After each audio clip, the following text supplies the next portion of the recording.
Hi everyone, welcome to my channel Noila Creations. Today I am sharing the recipe of Cafreal Masala. In a mixer jar, add fresh coriander leaves washed.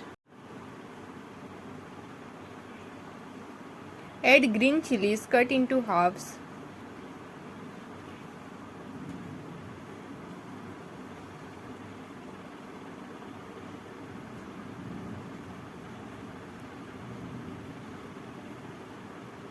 Add 1 stick of cinnamon,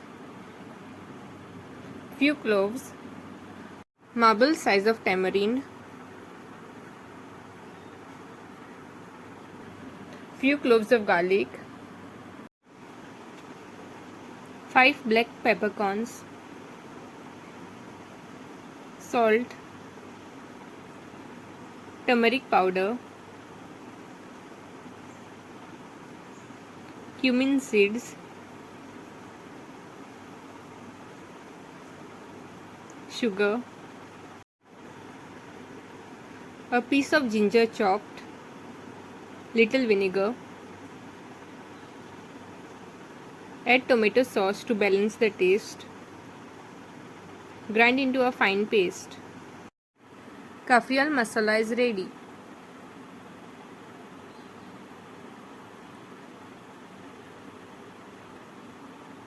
Do like, share and subscribe. Thanks for watching.